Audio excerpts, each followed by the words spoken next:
ተናስተልን ዘሪውን ተስፋዬ የኢኮኖሚ ባለሙያ የሰብአዊ መብት ተሟጋች እንደዚሁም ጋዜጠኛ እንግዲህ ዳግም ተገናኘን በጣም አመሰግናለሁ። ብዙ ነገሮች አሉ እንግዲህ ካንተ ጋርም ባለፈው ከተገናኘን በኋላ የሆኑትን ትተን ባለፉት 2-3 ቀናት በኢትዮጵያ አንፃር በቀጠናውም ጭምር በአፍሪካ ቀንድ ማለት ነው የሆኑትን ክስተቶች በዚህ በአጭር ጊዜ አሁን በዚህ መድረክ ላይ ሁሉንም ሽፋን እንሰጣለን ብዬ አልገምትም አልጠብቅምም። ግን ዋና ዋናዎቹን በማንሳት ነው ለአድማጮች መረጃ በመስጠትና ትንታኔ በማቅረብ የምንዘልቀው።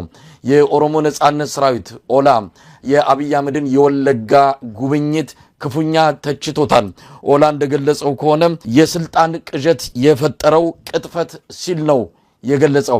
በሄሊኮፕተርና በከባድ መሳሪያዎች እየተጠበቀ ወለጋ ደርሶ የወጣው አብይ አህመድ አካባቢውን መቆጣጠሩን ለማሳየት የፈለገበት የፖለቲካ ቁማር የሚሳካ አይደለም ሲል ነው የኦሮሞ ነጻነት ሰራዊት ባወጣው መግለጫ ላይ የጠቀሰው።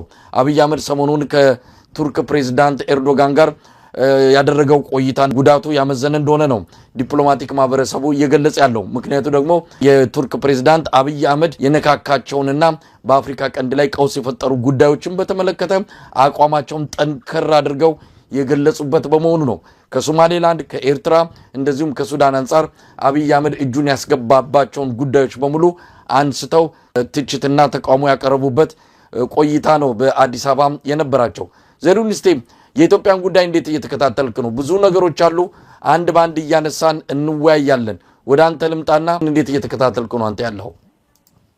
በጣም ጥሩ መስላይ። እንግዲህ የጠራ የውጪ ፖሊሲ ጉዳይ የሌለው አጠቃላይ ከጎረቤት ሀገሮች ይሁን ከዓለም አቀፉ ማህበረሰብ ጋር የሚገናኝበት ሮድማፕ የሌለው እንደዚሁም በአጠቃላይ የሞራል ልዕልናው የላላ መንግስት የሚያደርጋቸው እንቅስቃሴዎች ነው እየተመለከትን ያለው። እንግዲህ ቀደም ሲል አንተም እንደጠቀስከው በተለይ ደግሞ ከጎረቤት ሀገሮች ጋር ያለው ግንኙነት እጅግ የላላ እንደዚሁም ጠባጫሪነት የተሞላበት መሆኑን ኤርዶጋን እንደተናገርከው እሳቸው ማሳሰቢያ የሰጡበት እንዲሁም ጠንከር ያለ ማስጠንቀቂያ አዘል መልእክት ያስተላለፉበት ሁኔታ ኢትዮጵያ ያለችበት የዓለም አቀፍ ውጥንቅጥ ሁኔታን ያሳያል። የውጭ ግንኙነታችን የበለጠ ደካማ እንዲሆን ይቺ ሀገር ትታፈር ትከበረበት የነበረው አጠቃላይ የምስራቅ አፍሪካ የነበራት ስብዕና ወይም ደግሞ የበላይነት ማጣት ነው። በእነዚህ እንግዲህ ወቅት የአፍሪካ ህብረት ስብሰባ ነበረ። እንደዚሁም የኤርዶጋን ከኤርዶጋን ጋር የነበረው አጠቃላይ ውይይትን መመልከት እንችላለን። ይሄ እንግዲህ የሚያሳየ ኢትዮጵያ የውጥረት ማዕከል እያደረጓት እንዳለ ኢትዮጵያ ከአሁን በኋላ አስቸኳይ የፖሊሲ ለውጥ ወይም ደግሞ አስቸኳይ የአስተዳደር ለውጥ ማድረግ ካልቻለች ከጎረቤት ሀገሮች ይሁን ከዓለም አቀፉ ማህበረሰብ ጋር ተባብሮ ለመስራት የሚያስችል ምንም አቅም የሌላት ወይም የነበረባትን የዲፕሎማሲ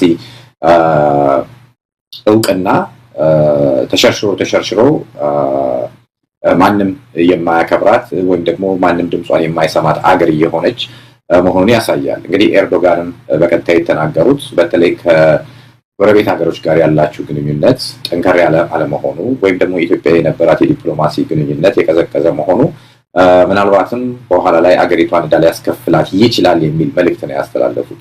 በአጠቃላይ እንግዲህ ሳምንቱም ሆነ 2 ሳምንቱ የኢትዮጵያ ፖለቲካን ከተመለከት ነው የአብይ አስተዳደር በውጪ ፖሊሲ ጉዳዮች ይሁን በኢኮኖሚ ጉዳዮች ይሁን እንዲሁም ደግሞ በሀገራዊ ጉዳዮች ላይ የጠራ አመለካከት የሌለው የሀገሪቷን ክብርና ልዕልና የማያከብር እንዲሁ ባፈተተው የሚጓዝ ስርዓት ውስጥ እንዳለን ወይም ደግሞ የዳከረን መሆኑን የሚያሳይ ነው ብዬ አስባለሁ። በጠቅላላው ምናልባት የነጣጠልን ስፔሲፊክ ጉዳዮችን መመልከት ምንችል ይመስለኛል። መሳይ እንግዲህ በአማራ ክልል የሚካሄደው የህልውና ተጋድሎ ተጠናክሮ የቀጠለበት ወቅት ላይ ነው የምንገኘው። በአሁኑ ሰዓት የአማራ ፋኖ አንድ የሆነ ወጥ የሆነ የፖለቲካዊና ወታደራዊ አመራር አደራጅቶና አዋቅሮ ለመጠነ ሰፊ ጥቃት እየተዘጋጀ እንዳለ በቅርቡ የንቅናቄው የህዝብ ግንኙነት ክፍል ኃላፊ አርበኛ አስረስ ማረ ዳምጤ ለአንከር ሚዲያ በገለጸበት ወቅት አስታውቋል። ስለዚህ መጠነ ሰፊ የሆነ ጥቃት ይጠበቃል። እንግዲህ በተበታተነ ሁኔታ አንድ አሃድ በሆነ መልኩ ሳይንቀሳቀሱ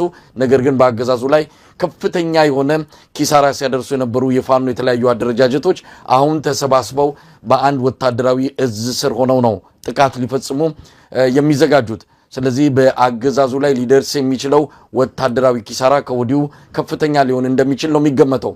አብይ አህመድ ይሄ ነገር እንደሚመጣ አውቆ ነው ከወዲሁ ፋኖች አይደሉም ከጀርባቸው ኤርትራ አለች ከጀርባቸው ህወሓት አለ የሚል የፋኖን አጠቃላይ እንቅስቃሴ ምክንያት የሌለው የሌሎች ተላላኪ አድርጎ ከፍተኛ የፕሮፓጋንዳ ዘመቻ እየተካሄደ ነው የሚገኘው። በነገራችን ላይ ሰሞኑንም በባህር ዳር ከተማ የምስራቅ እዝ አዛዥ ሌተናል ጀነራል ማመር ተሰማና የአማራ ክልል ምስለኔ አስተዳደር ምክትል ፕሬዝዳንትና የአደረጃጀት ጉዳዮች ኃላፊ ዶክተር ድረሳሌ ስብሰባ አድርገው ነበረ የአጠቃላይ የክልሉን የጸጥታ ሁኔታ ለመገምገም።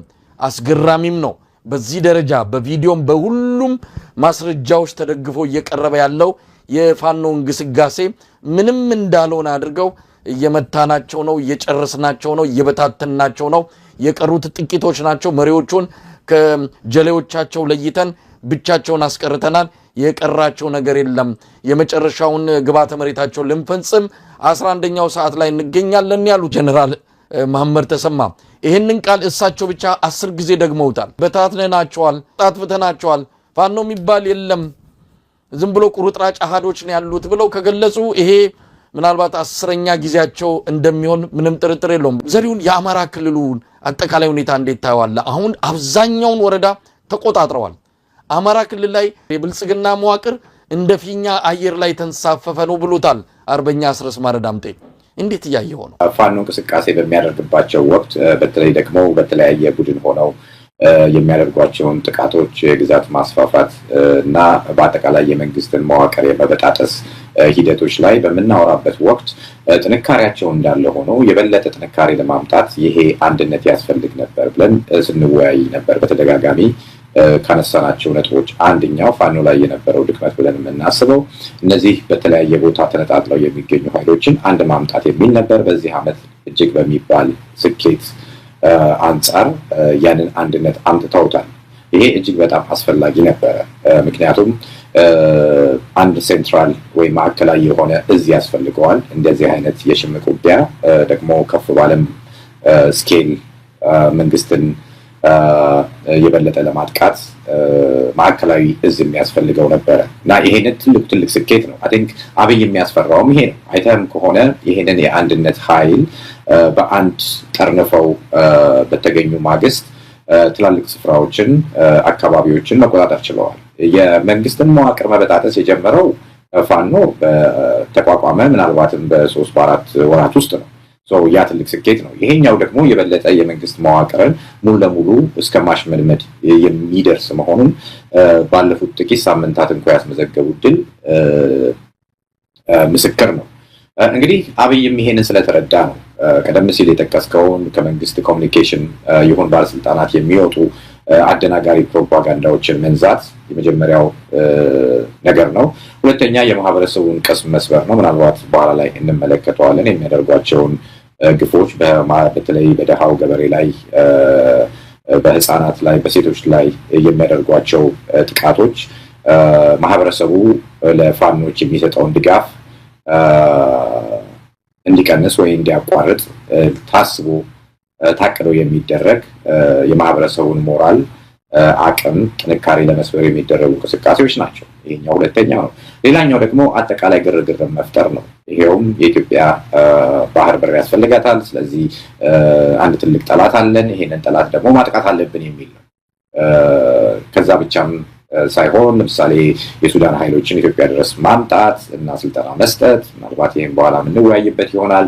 እንደዚሁም ከሶማሊያ ጋር ያለን ግንኙነት የበለጠ እንዲሻክር ማድረግና ጉዳዩ ከድንበር ዘለል ነው። ስለዚህ ፎከስ ማድረግ ያለብን ልዩነታችን አቻችለን ወደ ውጭ ነው የሚል አይነት ኢሜጅን መፍጠር ነው። ስለዚህ እነዚህ 3 ታክቲኮች እንዲጠቀም ያስገደደው የፋኖ ጠንክሮ መውጣትና ግዛቶችን ማስፋፋት ከዛም አልፎ መንግስት መዋቅር ፍጹም በሚባል ደረጃ በአማራ ክልል እንዳይሰራ ማድረግ መቻል ነው።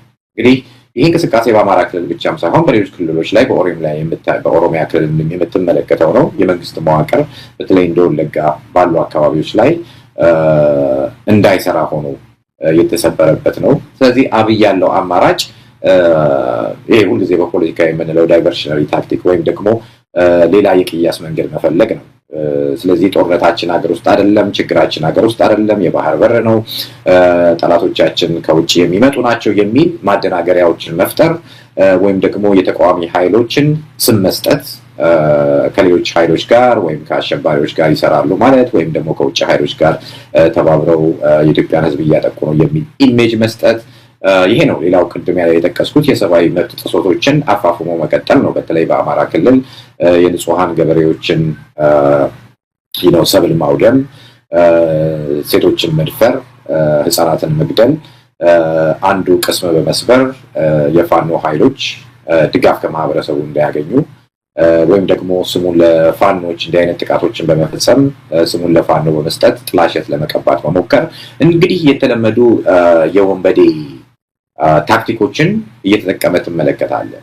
ግን የህዝቦችን እንቅስቃሴ ፋኖም ሆነ ሌሎች ተቃዋሚ ኃይሎች የሚያደርጉትን የነጻነት ትግል ወደኋላ የሚያደርግ አይደለም። ምክንያቱም እንደዚህ አይነት ታክቲኮችን ወያኔም ሲጠቀምባቸው የነበሩ ናቸው።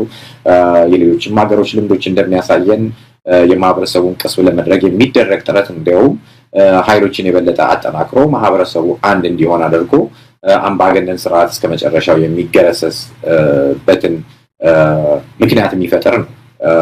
አብይ አሁን የውር ድንብር አይነት እንቅስቃሴ የሚያደርግበት ወይም ደግሞ ይሄ ራንደም ወክ አይነት ነገር የሰካራም አይነት ጉዞ የሚያደርግበት ወቅት ነው። ማህበረሰቡም የሚወጡ ፌክ ቪዲዮዎችን ይሆን ወይም ደግሞ አሳሳች የመንግስት ፕሮፓጋንዳዎችን ጠንቅቆ መመርመርም ያለበት በዚህ ወቅት ነው። መንግስት በተደጋጋሚ ፕሮፓጋንዳዎችን ይሰራል። ተቃዋሚ ኃይሎችን በመክሰስ ለምሳሌ ከሌሎች የውጭ ሀገር ኃይሎች ጋር ይሰራሉ፣ ህጻናትን ይደፍራሉ የሚል መረጃዎችን በማውጣት ማህበረሰቡን ማደናገር ትልቁ ግቡ ነው። ይህም አንዱ የትግል ስልቱ ነው። የኢትዮጵያ መንግስት መፍረክረኩንም የምታውቀው እንዲህ አይነት ተራ አሉባልታዎችን ተራ የጦርነት ታክቲኮችን መጠቀም ሲጀምር፣ እንደዚሁም ደግሞ ህፃናትን መግደል፣ ሴቶችን መድፈር፣ አቅመ ደካሞችን ከቀያቸው ማፈናቀል እንዲህ አይነት ታክቲኮችን ወደ መጠቀም መድረሱን የምታየው መንግስትነቱን አጥቶ ወሮበላ ወይም ሽፍታ መሆኑን የሚያሳይ ነው። ስለዚህ ይሄ የመጣው ደግሞ እንደ ፋኖ ያሉ ኃይሎች ራሳቸውን ማጠናከር መቻላቸው፣ ልዩነታቸውን አቻችለው ጠንካራ የሚባል ሰራዊት መገንባታቸው፣ ከዛም አልፎ ደግሞ ወሳኝ ወይም ቁልፍ የሚባሉ ቦታዎችን መቆጣጠር መቻላቸው ነው። ስለዚህ አብይ ተፍረክርኮ ያለበት በውር ድንብሩ አዲስ አበባ ብቻ መቀመጫው አድርጎ የሚንቀሳቀስ ቀላዋጭ አይነት መንግስት ነው። ወዴት አቅጣጫ እንኳን እንደሚሄድ አያውቀውም። አንዴ ወደ ሱዳን ይሄዳል፣ አንዴ ወደ ሶማሊያ ይሄዳል፣ አንዴ ወደ ኤርትራ ይሄዳል። የሚጨብጠውንና የሚይዘውን ያጣ አይነት መንግስት ነው። ይህ ደግሞ ብረትን ሲግል ነው መጥቀጥቀጥ እንደሚባለው በዚህ ወቅት ነው ኃይሎች የበለጠ ራሳቸውን አጠናክረው ተቃዋሚ ኃይሎች ወደፊት መገስገስ ካለባቸው፣ ወደ ማዕከላዊ መንግስቱ መገስገስ ካለባቸው መገስገስ ያለባቸው። ምናልባት ከዚህ በፊት ስንጠይቀው እንደነበረው ተጨማሪ ነገር ማድረግ ያለባቸው ነገር ቢኖር የውጭ ዲፕሎማሲ ግንኙነታቸውን ማጠናከር መቻል። ምክንያቱም ዓለም አቀፉ ማህበረሰብ ምን እየተደረገ ኢትዮጵያ ውስጥ እንዳለ ማወቅ መቻል አለበት። ቀጣዩ ኃይል ማን እየመጣ እንዳለ ማህበረሰቡ ማወቅ መቻል አለበት። ስለዚህ ራሳቸውን በሀገር ውስጥ አንድ እንዳደረጉት ሁሉ በዓለም አቀፍ ማህበረሰቡ ደግሞ እያደረጉትን ያለው እንቅስቃሴ የሚያሳውቅ ግብረ ኃይል ወይም ደግሞ የውጭ ግንኙነትን የበለጠ የሚያጠናክር ክፍል ያስፈልጋቸዋል። እሱን ማድረጉ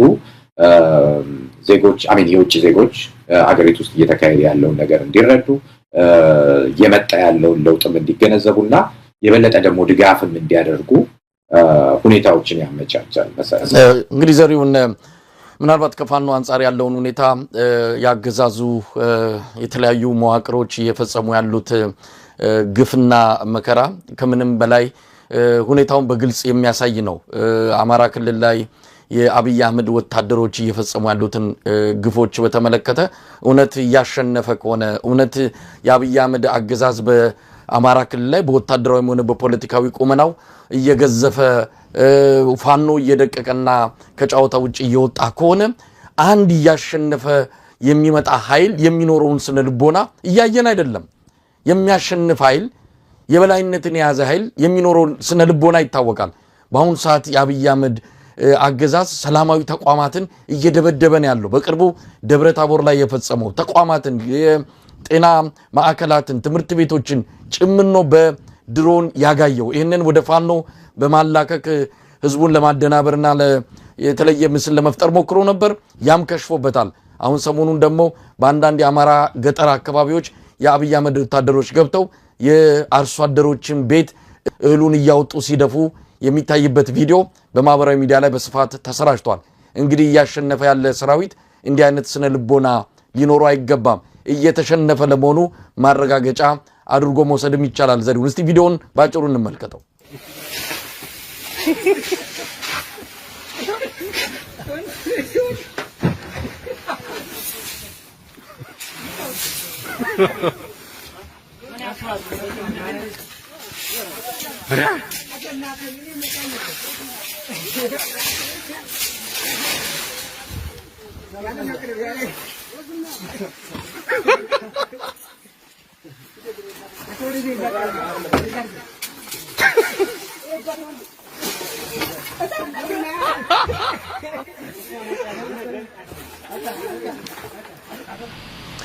ዘሪሁን ቪዲዮ ብዙ ነው ሌሎችም የተቀረጹ አሉ እንግዲህ የአርሶ አደሩን እህል እንደዚህ እየረገጡና እየደፉ ወደ ውጭም አውጥተው ሲበትኑት የሚታይባቸው ሌሎች ቪዲዮዎችም አሉ ለጊዜው ይሄንን እንደው ለማስረጃ ያህል እዚህ መድረክ ላይ ለማሳየት በሚል ነው ከዚህ በተጨማሪ ያልተቀረጸ ነገር ግን በመረጃ ደረጃ የሰማነው እነዚህ ወታደሮች ያገኙዋቸውን የአማራ እናቶችና ሴቶች ደፍረዋቸዋል ግፍ ነው እየፈጸሙ ያሉት እንግዲህ ያሸነፈ ከሆነ አብይ አህመድ አማራ ክልል ላይ የበላይነት ያገኘ ከሆነ የፋኖ ኃይል እየተዳከመ ከሆነ እንዴት ነው እንዲህ አይነት ድርጊት ሊፈጽም የሚችለው ይሄ ለማንም ግልጽ በሆነ መልኩ አገዛዙ ተስፋ እየቆረጠ መምጣቱን የሚያመላክት ሁነኛ ማስረጃ ነው ማለት እንችላለን ዘሪሁን እጅግ ለማየት የሚዘገንኑና የሚያስጠይፉ ድርጊቶችን በዜጎች ላይ ማድረግ ነው ያብይ ስለልቦና የሚታወቅ ነው የደካማ ስለልቦና የፈሪ ስለልቦና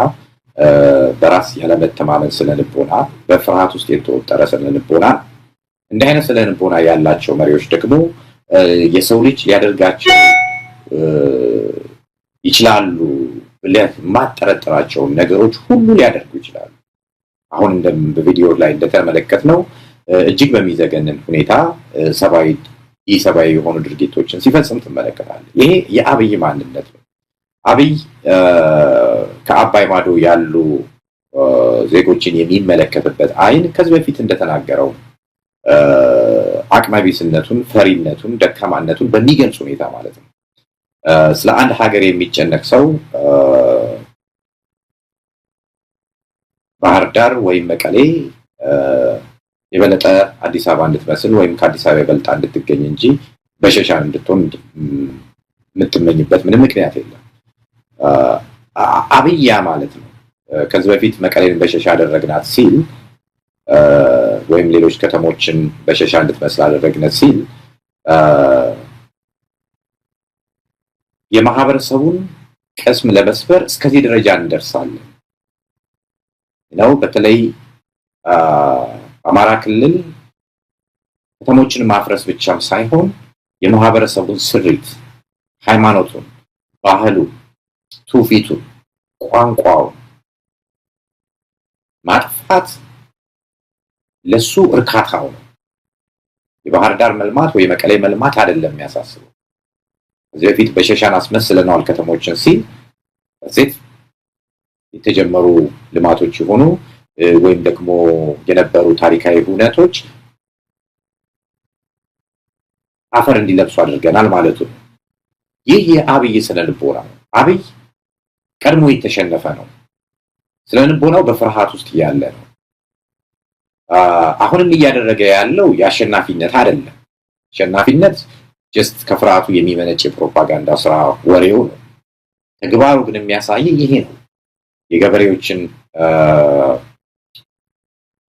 ጎተራ መበዝበር ከጥቅም ውጪ እንዲሆን ማድረግ በየመንገዱ መበተን ማሳን ማቃጠል ሴቶችን መድፈር ህፃናትን መግደል ይሄ ነው ለሱ ምክንያቱም ፍርሃቱ የሚፈጥርለት ማንነት ጭካኔ ነው የፈሪ መለያው ጭካኔው ነው የሰው ልጅ ሊያደርጋቸው ይችላሉ ብለህ ፍጹም ማትገምታቸው ኢሰባዊ ድርጊቶች ማድረግ ነው አብይ ደግሞ ይሄንን ለማድረግ ወደ ኋላ ማይል ነው እንደማይል ደግሞ በተግባር አሳይቷል እነዚህ ወታደሮች የተላኩትን ነው እየፈጸሙ ያሉት አድርጎ የተባሉትን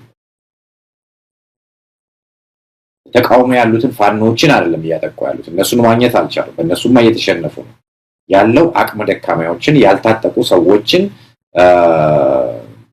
ሲቪሊያንን ማጥቃት፣ ህፃናትን መድፈር ትልቁ ግባቸው ይሄ ነው። እንግዲህ የአብይ አስተዳደር እንግዲህ በታሪክ ውስጥ የሚጠየቅበትና የሚለይበትም አንዱ ነው። ኢትዮጵያ የምትመስል አገር ወይም በታሪክ የምናቃት አገር እንድትኖርም አይፈልግም። እዚህ ቋንቋ እንዲጠፋ ይፈልጋል። ባህል፣ ትውፊት፣ ሃይማኖቱ እንዳይኖር ይፈልጋል። የኦርቶዶክስ እኮ ሃይማኖት እኮ የሰሜን ሃይማኖት ብሎ የሚያምንም ሰው ነው መሪያችን እንጂ እዛ ውስጥ ያሉ እኮ ዜጎች የራሳቸው እምነት ታሪክ ያላቸው ኢትዮጵያን የፈጠረች ቤተክርስቲያንም ያለችበት ብሎ እኮ የሚያምን አይደለም። የአብይ ጉዞ በፍርሃት ውስጥ ያለ ነው። ፈሪ መሪ ደግሞ ለዚህ ነው የማያስፈልገን። አብይ እኮ ስኖት ከክፋቱ ሁሉ ክፋቱ ፈሪ መሆኑ ነው። የፈሪ ደግሞ ጥፋቶች መለኪያ የላቸው። የሞራል መመንዘሪያ የላቸው። ወይም እንደው ንጹህ ጠረጴዛ ላይ አውጥተህ በቲዮሪ የምታያቸው አይደሉም። በጣም እጅግ የሚዘገንኑ ምናልባት በ16ኛው እና በ17ኛው ክፍለ ዘመን የተደረጉ የሚመስሉ ኢሰባዊ ጥሰቶችን ነው የሚያደርገው። ይህ ሰው የበሰለም አይደለም፣ በእውቀት የዳበረ አይደለም። በቤተሰብ ማስተዳደጉ ስርዓት ኖሮት ያደገ ሰው አለ። ራሱ እንኳን በሚናገረው እንኳን ከተመለከተ ጥላቻ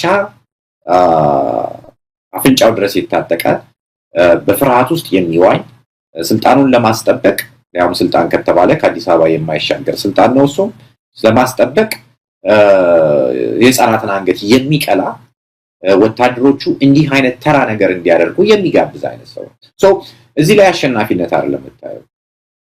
ላኪውም የተሸነፈ ነው፣ የሚያደርጉትም የተሸነፉ ነው። በስነ ልቦናም በፊዚካልም የተሸነፉ ሰዎች ናቸው።